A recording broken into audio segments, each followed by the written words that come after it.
Nah ini kalau masalah catatan saya nggak catat, tapi saya jadi tertarik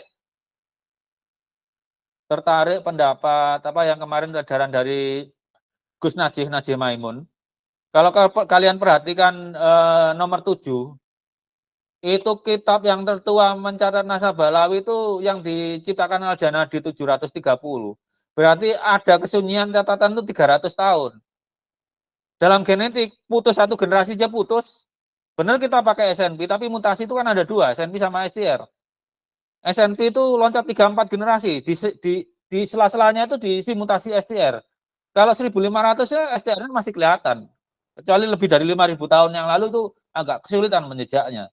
Tapi kalau 1500 tahun kelihatan banget pakai kombinasi SNP dan STR itu. Antara jam dan detiknya, hari dan jamnya.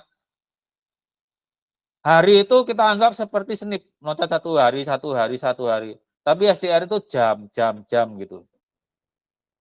Ini sunyinya 300, kalau menurut Kiai Najih ini, Gus Najih, dia itu ulama benar-benar nggak teliti. Dia tampilkan literatur, pencatatan, tapi menunjukkan bahwa terjadi kekosongan pencatatan ini sekitar 300 tahun loh. Orang alim mau kurang teliti. Ya, terus satu lagi, ini yang diajarkan para kiai yang berkembang di masyarakat Rembang.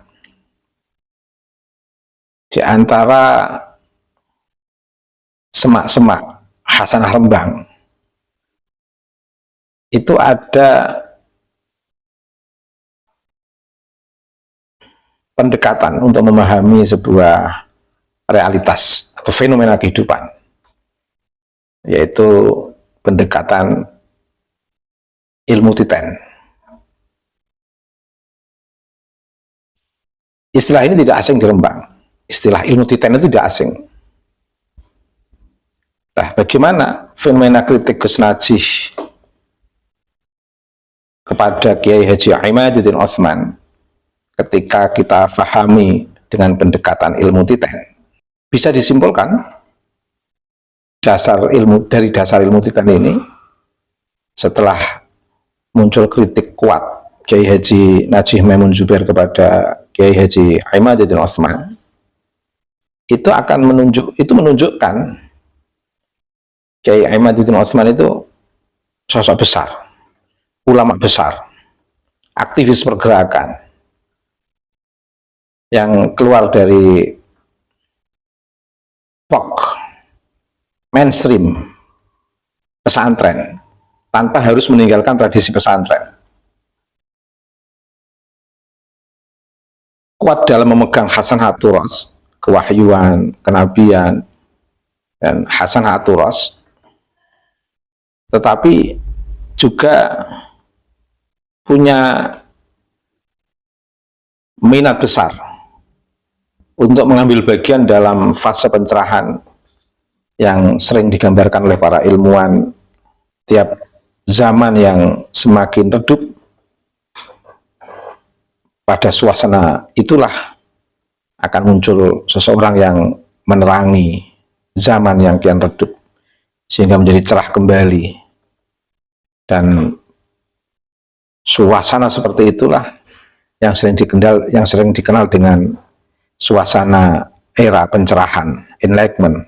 Dan ini sekarang ini nampak dari sosok Kiai Haji Imaduddin Utsman, ditandai berdasarkan ilmu titen, kritik yang sangat kuat dari Kiai Haji Najih Maimun Zubair. Apakah ada contohnya? Oh, banyak. Hampir orang yang dikritik oleh Kiai Haji Najih Maimun Zubair itu rata-rata akan menjadi besar. Gus Dur dapat kritik dari Kiai Haji Najih Maimun Zubair. Gus Dur besar, sosok yang besar, berpikiran besar, memiliki dampak gerakan yang luar biasa di tengah masyarakat. Jadi realistis, empiris, semua orang yang dapat kritik dari Kiai Haji Najih Maimun Zubair itu mereka yang memiliki pandangan besar, gerakan yang berpengaruh luas di tengah masyarakat. membebaskan, mencerahkan. Ini.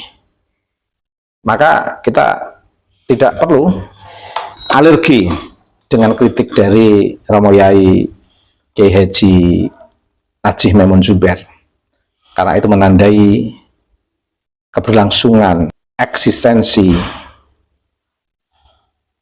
pandangan, dan gerakan setiap sosok yang telah dikritik oleh Kiai Haji Najih Maimun Zubair. Biasa dalam tradisi pesantren itu duka kiai atau marah mendidiknya kiai itu justru banyak berdampak positif di kalangan pesantren. Kita harus mengakui Kiai Haji Maimun Zubair, Kiai Haji Najih Maimun Zubair, kita harus mengakui Kiai Haji Najih Maimun Zubair adalah sosok kiai besar, ulama besar yang lahir dari lingkungan tradisi pesantren, putra ulama besar di lingkungan tradisi pesantren, yaitu Kiai Haji Maimun Zubair. Dan tidak berlebihan ketika kita mengatakan Kiai Haji Najih Maimun Zubair adalah kiainya orang NU, gurunya orang NU, dengan kekhasan dan keunikan yang berbeda dengan kiai-kiai yang lain. Itu sebuah hasanah dalam lingkungan tradisi pesantren. Tinggal dijadikan sebagai ilmu titen saja. Itulah keberkahan di pesantren. Akan menemukan sosok kiai yang sabar, lembut, dan menghasilkan santri yang penuh keberkahan. Pesantren Nahdlatul Ulama,